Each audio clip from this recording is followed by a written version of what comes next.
రాత్రి 8:30 అయింది. వంటింట్లో చకచకా గిన్నెలు కడిగి, స్టవ్ గట్టు అలికి తుడుస్తుంది సుజాత. జునూన్ అప్పుడే మొదలవుతుంది టీవీలో. సుజాతకి 'జునూన్' సీరియల్ ఎంతో ఇష్టం. ఎన్ని పనులున్నా తీరిక చేసుకుని చూస్తుంది. సీరియల్ మొదలయ్యేలోగా పని పూర్తి చేసుకోవాలని గబగబా గట్టు తుడుస్తుండగా కాలింగ్ బెల్ మోగింది. పిల్లలిద్దరూ సీరియల్ ముందు అడ్వర్టైజ్మెంట్ శ్రద్ధగా చూస్తున్నారు. రవీంద్ర ప్రొద్దుట పూర్తి చెయ్యని పేపరు శ్రద్ధగా చదువుతున్నాడు. బెల్ మరోసారి మోగింది. బెల్ కొడుతున్నారెవరో కాస్త చూస్తారా? సుజాత అరిచింది వంటింట్లోంచి. రవీంద్ర తలుపు తీసి, అరే అక్కయ్యా! అరిచాడు సంతోషంగా. వంటింట్లోంచి తొంగి చూసిన సుజాతకి ఆడబడుచుని, ఆవిడ భర్తని చూడగానే ఒంట్లో బలమంతా ఒక్కసారి ఎవరో లాగేసినట్లయిపోయింది. ఓ గాడ్ అనుకుంది.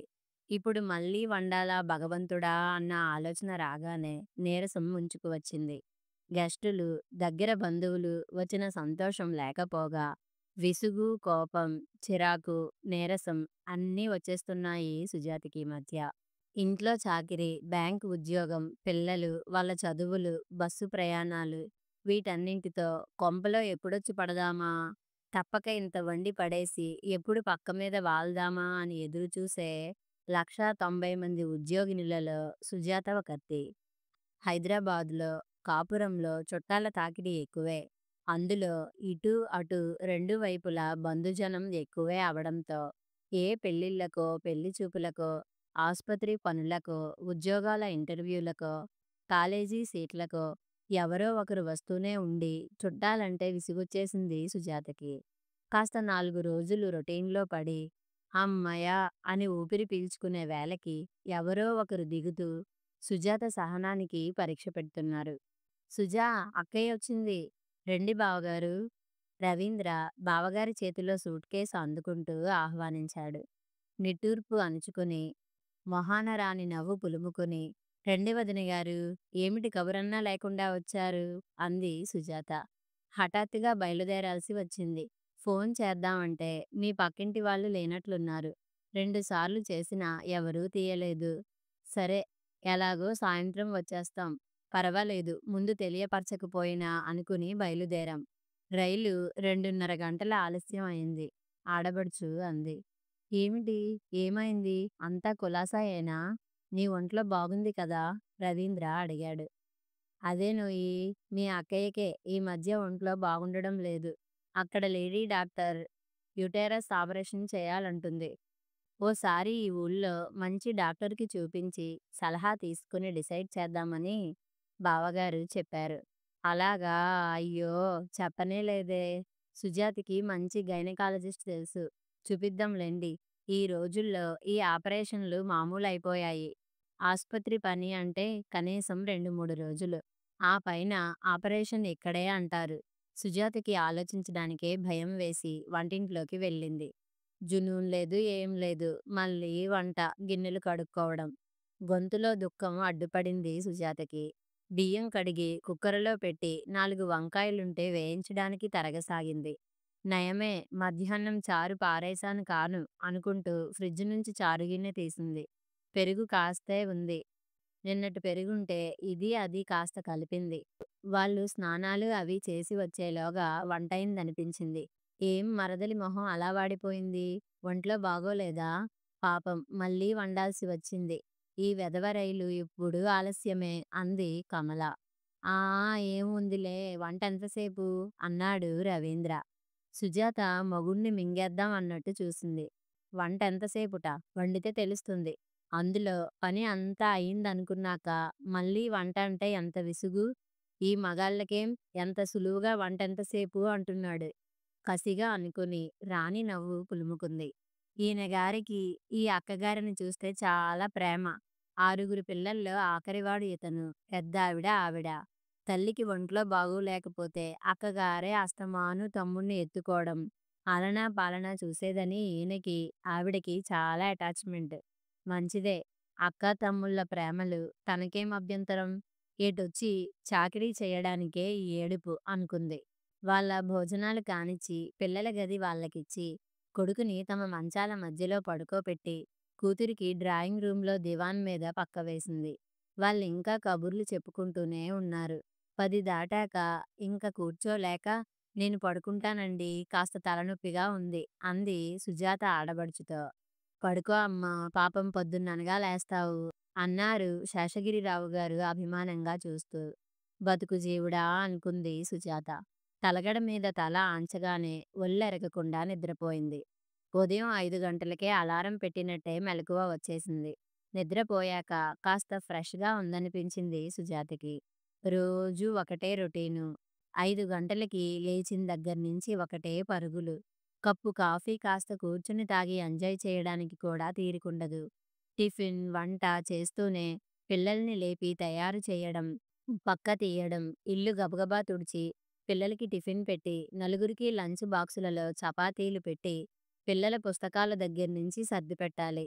మధ్యలో భర్తగారి అరుపులకి సమాధానం చెప్తూ, పిల్లల్ని పంపి తనింత తిని, టిఫిన్ బాక్స్ పట్టుకొని ఉరుకులు పరుగులతో బస్టాప్ దగ్గరికి చేరి, 2 బస్సులు మారి బ్యాంక్ చేరి, మళ్ళీ సాయంత్రం 5 గంటలకి శవంలా ఇల్లు చేరి, కాస్త టీ నీళ్లు తాగి బడలిక తీర్చుకొని, వంటలో చొరబడి, వంట చేస్తూనే పిల్లల చదువులు చూస్తూ, మర్నాటికి కావాల్సిన కూరలు తరిగి పెట్టుకొని, అటు ఇల్లాలిగా, ఇటు తల్లిగా, ఉద్యోగినిగా క్షణం తీరిక లేక మరబొమ్మలా చాకిరీ చేయడమేనా ఈనాటి స్త్రీలు సాధించిన ప్రగతి?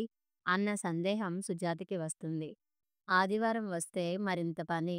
తలంట్లు, బట్టలు తుక్కోడాలు, ఆదివారం అని పిల్లలకి ఏ స్వీటో చేసి పెట్టడం, ఆదివారం అని వచ్చే ఫ్రెండ్స్‌కి మర్యాదలు, కూరలు తెచ్చుకోవడం.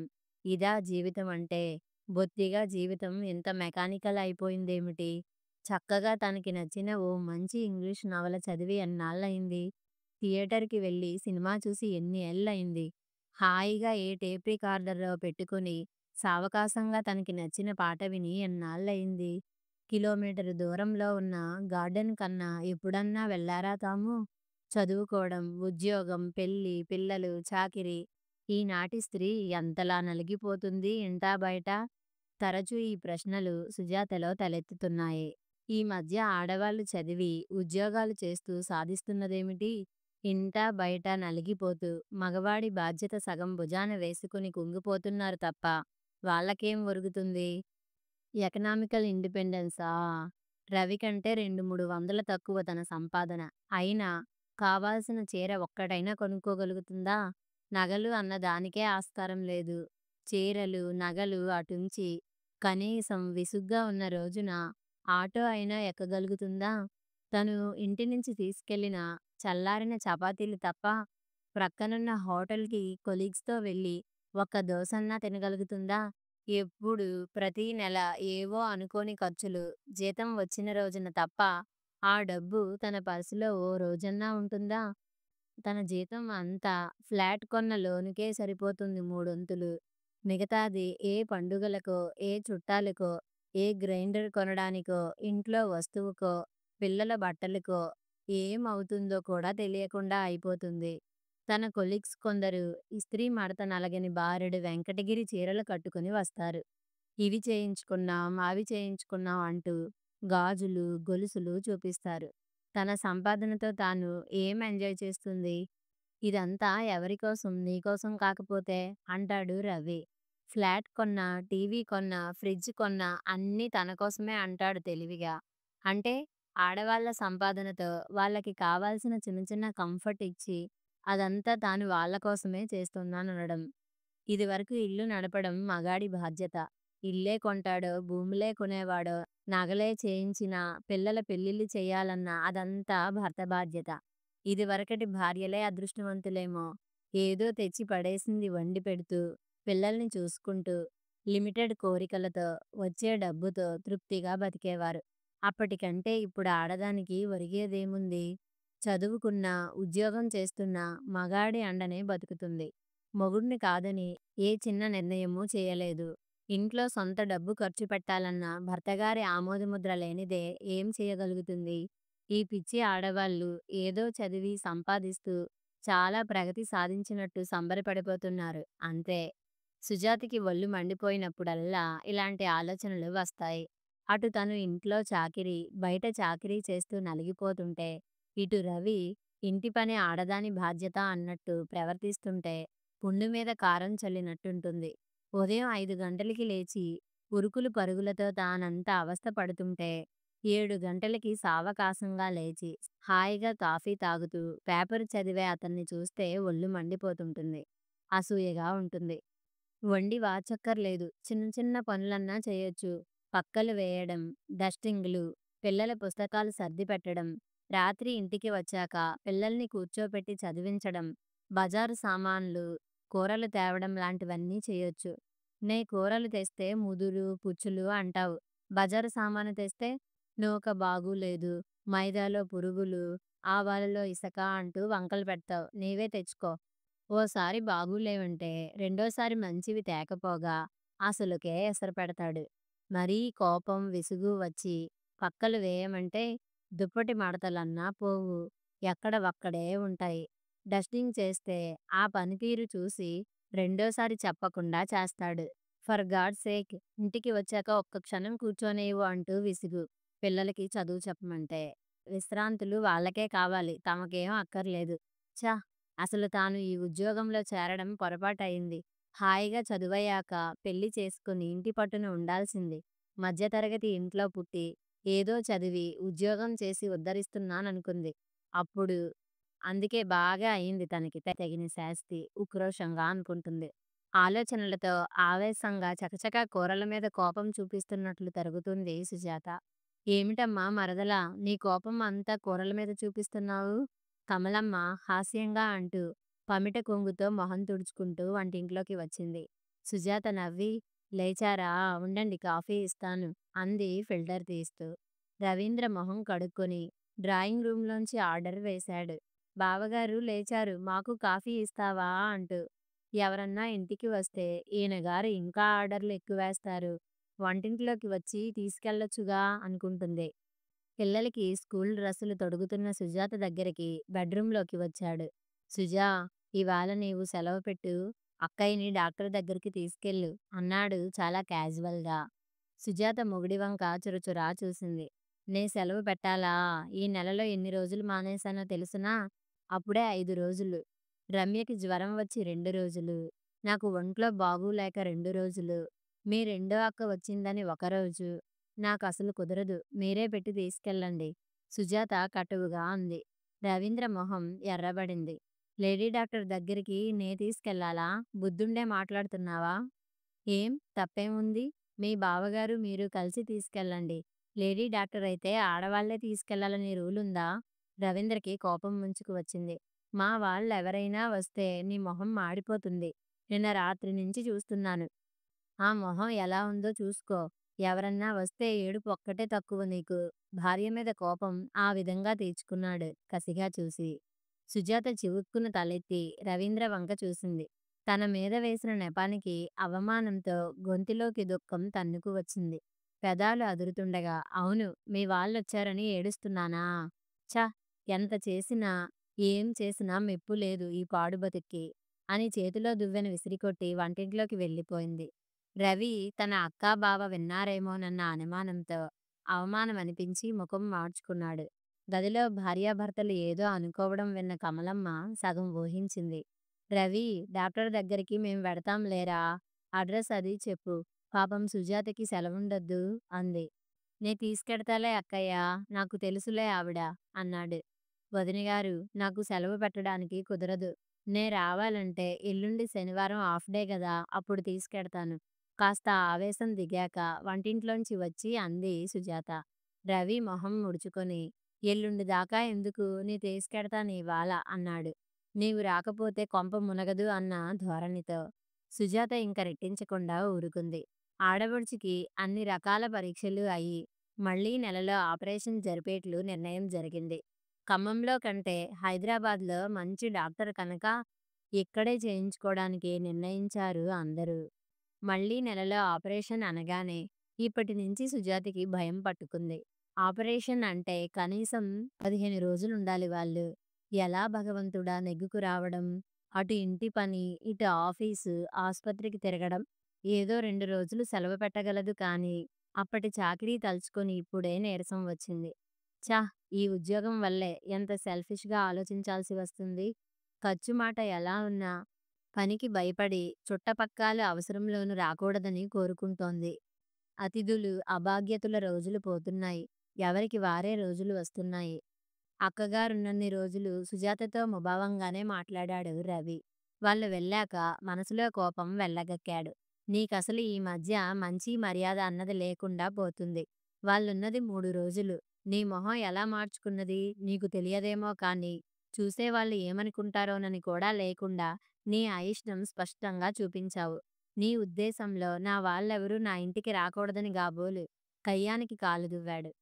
మీ వాళ్ళు, నా వాళ్ళు అన్నది కాదు నా బాధ. చాకిరీ చేయలేక చస్తున్నానన్నది అర్థం చేసుకోకపోగా, పైగా అపార్థాలు. కట్టుకున్న వాడికి ఇంత పెసరు సానుభూతి లేదు. మీ వాళ్ళు తినిపోతున్నారని నేనెప్పుడూ ఏడవలేదు. చాకిరీ కోసం ఏడుస్తున్నాను. ఇంత పెసరు హెల్ప్ లేకపోగా పైపెచ్చు నిందలు. సుజాతకి ఏడుపు ముంచుకొచ్చింది. ఆ! అని ఒకర్తివే ఇన్నాళ్ళకి ఉద్యోగం చేస్తున్నావు. అందరాడవాళ్ళు చేస్తున్నారు ఉద్యోగాలు. మొగుడికి, పిల్లలకి వండి పెట్టుకోవడం ఊరికి ఉపకారం కాదు హేళనగా అన్నాడు. ఆ తిరస్కారం, హేళన భరించే శక్తి లేకపోయింది సుజాతకి. నేనీ ఉద్యోగం మానేసి ఇంటి పట్టు నుండి వచ్చే పోయే చుట్టాలకి, పక్కాలకి వండి వారుస్తాను. అప్పుడు పల్లెత్తి నేనేమన్నా అంటే చెప్పుచ్చు కొట్టండి. ఈ వెధవ ఉద్యోగం మానేస్తే మనశ్శాంతి అన్నా దొరుకుతుందేమో. మానేయి, మానేస్తా మానేస్తా అని 10 సార్లు బెదిరించకు. నా కోసం చేస్తున్నట్లు మాట్లాడకు. ఫ్లాట్, ఇంట్లో కంఫర్ట్స్ కోసం చేస్తున్నావు. మానేయ్. నోరు మూసుకొని నేనేది తెచ్చి పడేస్తే దాంతోనే కాలం గడుపు. ఇది కావాలి, అది కావాలి అనకుండా. సుజాత మాటలకి మనసులో బెదిరినా పైకి తేలకుండా బింకంగా అన్నాడు Ravi. Are you crazy Sujatha? Bank manager Savitri Sujatha ఇచ్చిన రిజిగ్నేషన్ లెటర్ చూస్తూ ఆశ్చర్యంగా అంది. 12 ఏళ్ల సర్వీస్ వదులుకుంటావా? మళ్ళీ కావాలంటే ఇలాంటి ఉద్యోగం దొరుకుతుందా? దొరికినా సీనియారిటీ ఉంటుందా? సారీ మేడం ఏం చెయ్యను. ఇంటా బయట నిభాయించుకోవడం రెండూ నా వల్ల కావడం లేదు. దీనివల్ల ఇంట్లో శాంతి లేదు. సుఖం లేకపోయాక ఎందుకు సంపాదన? ఆవిడ సాలోచనగా చూస్తూ మిస్టర్ రవీంద్ర కోఆపరేటివ్ చెయ్యరా ఇంట్లో? పోనీ ఇంట్లో ఎవరన్నా పెద్దవాళ్ళుంటే తెచ్చిపెట్టుకోకూడదూ? ఎవరొస్తారు మేడం? మా అత్తగారు లేరు. మా అమ్మ నాన్నని వదిలి ఎందుకొస్తుంది? అయినా ఎవరొచ్చి ఎన్నాళ్ళు ఆదుకుంటారు? పోనీ ఎవరినన్నా వంటకి, దానికి ఇంట్లో పెట్టుకో. అంతేగాని ఉద్యోగం రిజైన్ చేయడం ఫూలిష్ థింగ్. పనికి పని మనిషి నా టైంకి రాదని అంట్ల దగ్గర నుంచి తోముకుంటున్నాను. ఉదయం 8 అయినా రాదు. సాయంత్రం ఆలస్యంగా రమ్మంటే రాదు. పనికే దొరకడం లేదు. వంటకి పెట్టుకొని ఇల్లప్పగిస్తే ఇంక నేను సంపాదించిందేముంది? చాలా అవస్థగా ఉంది. వచ్చే పోయే బంధువులు చాకిరీతో ప్రతి దానికి విసుగు, కోపం వచ్చేస్తున్నాయి. పిల్లలతో కాసేపు ప్రేమగా గడపడానికి కూడా ఓపికుండడం లేదు. విసుగెత్తిపోయాను. సుజాత తన గోడు వెళ్ళబోసుకుంది. ఆవిడ ఉద్యోగినే. ఇంచుమించు అందరి కథలు, అవస్థలు ఒక్కటే. కాస్త భర్త ఇంట్లో భార్య కష్టం, సుఖం అర్థం చేసుకుని చేదోడి ఇస్తే అంత ఇబ్బంది ఉండదు. సానుభూతిగా నిట్టూర్చిందావిడ. రిజైన్ చెయ్యకు. 1, 2 నెలలు సెలవు పెట్టు. కాస్త మార్పుగా ఉంటుంది. కాస్త రెస్ట్ తీసుకుంటే మళ్ళీ కొన్నాళ్ళు చేయడానికి ఓపికొస్తుంది. ఆవిడన్నది సబబుగానే అనిపించింది సుజాతకి. ఒక్క క్షణం ఆలోచించి, మేడం మీరు నాకొక్క సహాయం చేయండి. నేను సెలవు పెట్టినట్లు ఎవరికీ తెలియనీయకండి. ముఖ్యంగా మా వారికి అసలు చెప్పొద్దు. ఆయన గాని వచ్చి అడిగితే రిజైన్ ఇచ్చేసింది వద్దన్నా వినకుండా అని చెప్పండి. ఆవిడ సుజాత వంక నవ్వుతూ చూసి, I understand your point. Don't worry Ravindra రాని నే చూస్తాలే అని అభయం ఇచ్చింది. మర్నాడు సావకాశంగా లేచి, పిల్లల్ని తయారు చేస్తూ టైం అవుతున్నా తను తయారవని భార్యని చూసి, ఏం ఇవాళ బ్యాంకుకు వెళ్ళవా? సెలవు పెట్టావా? అని ఆశ్చర్యంగా, అనుమానంగా అడిగాడు. నేను ఉద్యోగం మానేశాను. నిన్ననే రిజైన్ ఇచ్చేశాను. చాలా మామూలుగా అంది. రవీంద్ర ఒక్క క్షణం తెల్లబోయాడు. నోట మాట రాక అలా చూస్తుండిపోయాడు. రిజైన్ చేశావా? నాకు ఒక్క మాట కూడా చెప్పకుండా? అరక్షణంలో అతని మొహం ఎర్రబడి ఆవేశం పొంగుకు వచ్చింది. చెప్పడానికేముంది? మీరు అన్నారుగా చెయ్యకపోతే మానేయి అని. ఇంట్లో ఇలా కొట్టుకుంటూ, తిట్టుకుంటూ శాంతి లేకుండా నేనింత కష్టపడి ఎందుకు చెయ్యడం ఆ ఉద్యోగం? నాకు ఒంట్లో అసలు బావుండడం లేదు. అందుకే మానేశాను. రవీంద్ర మనసులో అరక్షణంలో ఎన్నో లెక్కలు భూతాల్లా ఎదుట నిలబడి భయపెట్టేశాయి. భార్య జీతం లేకపోతే ఫ్లాట్ కొన్న లోను ఎలా తీర్చడం? ఇద్దరి సంపాదన ఉన్నా నెలాఖరుకి ఏం మిగలదు. మరింక ఒక్క సంపాదనతో ఇల్లు ఎలా గడుస్తుంది? అతని కోపం తారాస్థాయికి చేరింది. సుజాత నిమ్మకి నీరెత్తినట్లుండడం చూసి, ఉన్నపాటున చెప్పా చెయ్యకుండా ఉద్యోగం మానేస్తే ఎలా అనుకున్నావు? నీ జీతం ఉందని ఫ్లాట్ కొన్నాను. అదెవరు తీరుస్తారిప్పుడు? ఇల్లు కొనండి, కొనండి అన్నావు. ఆ డబ్బు ఎలా తీర్చాలి? పళ్ళు కొరుకుతూ అడిగాడు. అమ్మేయండి ఫ్లాట్. అప్పు తీర్చేసి మిగతాదేమన్నా ఉంటే బ్యాంకులో వెయ్యండి. వడ్డీ వస్తుంది. అద్దె ఇంట్లోకి వెడదాం. బ్యాంకు ఎలాగో హౌస్ రెంట్ ఇస్తుందిగా. చాలా కూల్‌గా అంది. భార్య మాట్లాడుతున్న తీరుకి కోపం ముంచుకు వస్తున్నా సుజాత నిజంగానే రిజైన్ ఇచ్చేసిందన్న నమ్మకం కలిగింది. దాంతో ఇంకా కోపం వచ్చింది. నీ ఉద్యోగం ఉందనే నిబ్బరంతో ఫ్లాట్ కొన్నాను. అసలు ఏదో నీ ఉద్యోగం చూసే పెళ్ళాడాను. లేకపోతే నీ మాత్రంది దొరకదని కాదు. మా వాళ్ళు చూసిన సంబంధం చేసుకుంటే బోలెడు కట్నం వచ్చేది. నే అందం చూసి చేసుకోలేదు. ఉద్యోగం కోసం చేసుకున్నాను. భార్య తనని ఇంత దెబ్బ కొట్టిందన్న కోపంతో సుజాతని అవమానపరచడానికి ఇంతకంటే మార్గం కనబడక కసిగా అన్నాడు. సుజాత మొహం అరక్షణం నల్లబడింది. కానీ అంతలోనే తేలిగ్గా నవ్వేసింది. నాకూ తెలుసు ఆ మాట. నేనేం అందగత్తెని కానని, చాలా మామూలు మధ్యతరగతి అమ్మాయినని. అవును, వెధవ కట్నం మహా అయితే 25,000 50,000 ఇచ్చేవారు. ఉద్యోగం అయితే నా సర్వీస్ అంతా కలిపి ఎన్ని లక్షలవుతుందో లెక్క కట్టి చేసుకుని ఉంటారు. ఏదో ప్రేమ కబుర్లు చెప్పి చేసుకున్నారని నాకు తెలుసు. Sorry, very sorry. మీ లెక్కలు, అంచనాలు తలకిందులయిపోయాయి. చూడండి, ఈ రోజు నుంచి నేనొత్తి హౌస్ వైఫ్‌ని. భర్త అంటే భరించేవాడు. పెళ్లి అర్థం అదే కదా! మీ వంతు పోషించడం, నా వంతు ఇల్లు నడపడం. నా బాధ్యత నేను నిర్వహిస్తాను. ఏమన్నా లోటుపాట్లుంటే అప్పుడనండి. చావండి. అందరూ మాడి చావండి. జీతం చాలదు. ఇది లేదు, అది లేదు అని అన్నావంటే చూడు. చెబుతా, నీ పని చెబుతా. నా తడాఖా చూపిస్తా. నా కోసం నేను హాయిగా ఖర్చు పెట్టుకుంటాను. మీకోసం క్లబ్బులు, ఫ్రెండ్స్, డ్రింక్స్, సిగరెట్లు అన్నీ మానాను. ఈ రోజు నుంచి చూడు. చావకుండా 2 పూటలా ఇంత తిండి పడేస్తాను. హాయిగా నేను ఎంజాయ్ చేస్తా. క్రూరంగా విసవిసా వెళ్ళిపోయాడు. సుజాతకి అతని కోపం అర్థం అయి నవ్వి ఊరుకుంది. 10 రోజులు గడిచాయి. 10 రోజులుగా రవీంద్ర సుజాతతో మాట్లాడడం మానేశాడు. కావాలని ఇంటికి ఆలస్యంగా రావడం, వెంట ఓ రమ్ బాటిల్ తెచ్చుకోవడం, రాత్రి 9కి ఇంటికి వచ్చి సినిమాకి వెళ్ళానని పిల్లలతో చెప్పడం, ఇదంతా తన మీద కోపంతో చేస్తున్నాడని తెలుసు గనక ఏం అనకుండా ఊరుకుంది సుజాత. 10 రోజులలోనే జీతం అంతా ఖర్చయిపోయింది. ఇంటి ఖర్చుకు ఇచ్చింది తప్ప చేతిలో పైసా మిగలలేదు. సుజాత ఏదో బెదిరించడానికి 2, 3 రోజులు ఇంట్లో ఉంటుంది అన్న ఆశ 10 రోజులు గడిచినా ఇంటి పట్టునే ఉండడంతో మనసులో బెదిరాడు. సెలవు పెట్టి ఉంటుంది. తనతో అలా అంది అని తనని తాను నమ్మించుకున్నాడు కొన్నాళ్ళు. ఆఖరికి 15 రోజులు గడిచాక ఆగలేక బ్యాంకుకి వెళ్ళాడు. డైరెక్ట్‌గా వెళ్ళి అడిగితే మేనేజరు ఏమనుకుంటుందోనని తటపటాయించాడు. రవీంద్రని చూసిన మేనేజరు, ఇన్నాళ్లుగా అతని రాక కోసమే ఎదురుచూస్తున్న సావిత్రి తనే అతన్ని పిలిచింది. రవీంద్రగారు, ఏమిటండి సుజాత ఇలాంటి పని చేసింది? నిక్షేపం లాంటి బ్యాంకు ఉద్యోగానికి, అందులో 12 ఏళ్ల సర్వీసున్న ఉద్యోగానికి రిజైన్ ఇచ్చేసింది. నేనెంతో నచ్చచెప్పాను. She did a foolish thing. మీరన్నా చెబుతారనుకున్నాను అంది. ఆ మాటతో రవీంద్ర మొహం రక్తం లేనట్టు ఇంకిపోయింది. నిజంగానే రిజైన్ ఇచ్చేసిందన్నమాట. నిమిషం తర్వాత మాట పెగిల్చుకొని అన్నాడు. నేనూ చెప్పాను మేడం. అసలు నాకు చెప్పకుండా చేసింది. ఇంట్లో ఇబ్బందులు, చాకిరీ చేయలేకపోతున్నాను. రెండూ సమర్థించుకోవడం నా వల్ల గాదంది. తను బాగా వీక్‌గా ఉంది. కానీ మళ్ళీ కావాలంటే ఉద్యోగం వస్తుందా? ఇదిగో చూడండి రిజిగ్నేషన్ లెటర్ అంటూ డ్రాయర్‌లోంచి తీసిచ్చింది. కాగితం చదివిన రవీంద్ర మొహం కాగితంలాగే అయింది. మీరు యాక్సెప్ట్ చేశారా ఇది? పైకి ఫార్వర్డ్ చేశారా ఏమిటి? బెదురుగా అడిగాడు. లేదండీ. ఏదో ఆవేశంలో చేసిందేమో. మళ్ళీ మనసు మార్చుకుని వస్తుందని కాగితం ఇంకా పైకి పంపలేదు. లీవ్ కిందే ట్రీట్ చేస్తున్నాను. మీకు చెబుదామని చూశాను. మీరే బ్రాంచ్‌లో ఉన్నారో తెలియక. ఆవిడ ఇంకా రిజిగ్నేషన్ లెటర్ పైకి పంపలేదన్న వార్తతో సగం ప్రాణం వచ్చింది రవీంద్రకి. ప్లీజ్ మేడం, ఈ లెటర్ పైకి పంపకండి. నేను సుజాతతో మాట్లాడతాను. లాభం ఉంటుందనుకోను. తాను చాలా ఖచ్చితంగా చెప్పింది. మేమందరం ఎంత చెప్పినా వినకుండా వెళ్ళిపోయింది. అతని హావభావాలు గమనిస్తూ అంది సావిత్రి. రవీంద్ర గారు, మీరేం అనుకోకపోతే ఒక మాట. చూడండి, ఆడవాళ్ళం ఇంత కష్టపడి ఉద్యోగాలు ఎందుకు చేస్తున్నాం? కాస్త మీకు భారం తగ్గి, ఇంటికి కాస్త అవసరమైనవి అమర్చుకొని, పిల్లల్ని కాస్త మంచి చదువులు చదివించాలని గదా తాపత్రయం. ఆడది ఇటు ఇంట్లో, అటు ఆఫీస్‌లో డబుల్ పనితో ఆమె ఎంత అలసిపోతుందన్నది భర్తలు కాస్త గ్రహిస్తే, మాలాంటి వారికి ఓదార్పుగా ఉంటుంది. ఇంట్లో భార్య ఇటు ఇల్లు, అటు ఆఫీస్‌తో అవస్థ పడుతుంటే, కాస్త సపోర్ట్ చేయకపోతే ఎలా? ఆ భార్య మిషన్ కాదు గదా! ఫారెన్‌లో ఆడ, మగ ఉద్యోగాలు చేస్తారు. ఇంట్లో పనులు ఆడ పని, మగ పని అని లేకుండా ఇద్దరూ సర్దుకుంటారు.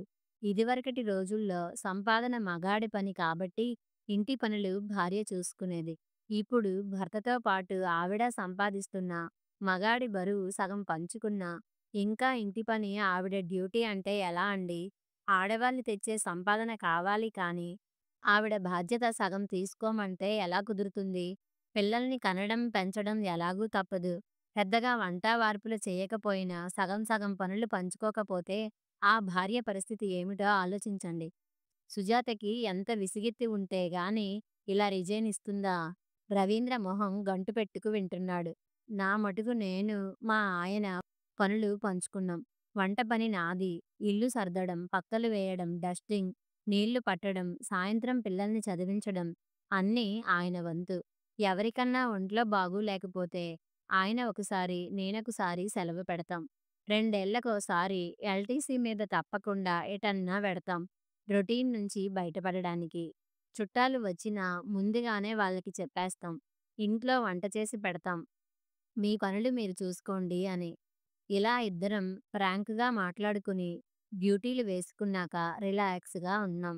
ఏదో ఇలా సర్దుబాటు చేసుకోకపోతే, ఫిజికల్‌గా, మెంటల్‌గా భర్త సపోర్ట్ ఇవ్వకపోతే, ఆడవాళ్ళు ఉద్యోగం చేయడం చాలా కష్టం. ఆవిడ రవీంద్ర ముఖ కవళికలు గమనించినా చెప్పదలచింది చెప్పేసింది. ఈ లెటర్ ఇంకో 4, 5 రోజుల వరకు పంపకుండా ఉంచుతాను. ఈలోగా మీరు సుజాతని కన్విన్స్ చేయగలిగితే మంచిదే. మరి మీ ఇద్దరూ ఆలోచించుకోండి. Thanks madam. I will talk to her అన్నాడు. మర్నాడు రవీంద్ర ఉదయం 6 గంటలకే లేచిపోయాడు. సుజాత వంటింట్లో పనిచేస్తుండగా చకచకా పక్కలు తీసేసి, పుస్తకాలు, పేపర్లు సర్దేసి, డస్ట్ చేసేశాడు. పిల్లల పుస్తకాలు సర్దేశాడు. పిల్లలు విడిచిన బట్టలు సబ్బు నీళ్ళల్లో నానబెట్టాడు. బాత్రూంలో వాష్ బేసిన్, కమోడ్ బ్రష్ పెట్టి కడిగాడు. వంటింట్లోంచి ఎందుకో బయటికి వచ్చిన సుజాత రవీంద్ర చేస్తున్న పనులు చూసి తెల్లబోయింది. ఇటు సూర్యుడు అటు పొడిచాడా ఇవాళ? ఎంత శుభదినం! హాస్యంగా అంది. రవీంద్ర మొహం సిగ్గుతో కాస్త ఎర్రబడింది. ఇంక రోజూ సూర్యుడు అటే పొడుస్తాడనుకో. ఇదిగో నేను ఇంట్లో చేసే పనులు అన్నీ లిస్టు రాసేశాను. ఇంకేమన్నా చేర్చాలంటే చేర్చు వంట తప్ప. అది నేను చేశానంటే ఇంట్లో ఆకలితో మాడాలి. చాలా తేలిగ్గా అనేశాడు. బాత్రూంలో దూరి తలుపు వేయబోతూ, ఇదిగో నిన్న మీ సావిత్రి మేడం కనిపించి నిన్నెందుకో రమ్మన్నారు అంటూ తన మొహం చూపలేనట్టు తలుపు వేసుకున్నాడు. సుజాతకి అర్థం అయింది ఇదంతా ఏమిటో. రవీంద్రలో మార్పుకి తృప్తిగా నిట్టూర్చింది. 15 రోజులు ఇంట్లో కూర్చునేసరికి రెస్ట్ దొరికి, అలవాటైన ఉద్యోగం లేక రోజంతా ఖాళీగా ఏం తోచనట్టయింది. పెళ్ళిన 4 రోజులు ఎండ కాస్తే మబ్బు పట్టడం, ఉరుములు మెరుపులు, వర్షం రావడం ప్రకృతిలో సహజమైనట్టే సంసారంలో ఎండలాంటి కోపాలు, ఆవేశాలు, తరువాత ఉరుముల్లా అరుచుకోడాలు, వర్షంలా కన్నీళ్ళు సంసారాల్లో సహజమే. ఒక్క సంపాదనతో రోజులు వెళ్లదీసే రోజులు పోయాయి. ఎంత ఇగో ఉన్నా దిగమింగుకు దిగిరాక తప్పదు మగాళ్ళు. ఆడదానికి సంసారంలో పరిస్థితులలో అడ్జస్ట్ అవ్వక తప్పదు. లైఫ్ అంటేనే, అందులో మ్యారేజ్ లైఫ్ అంటేనే అడ్జస్ట్‌మెంటే. బతకడానికి అడ్జస్ట్‌మెంట్ తప్పనిసరి. కథ సమాప్తం.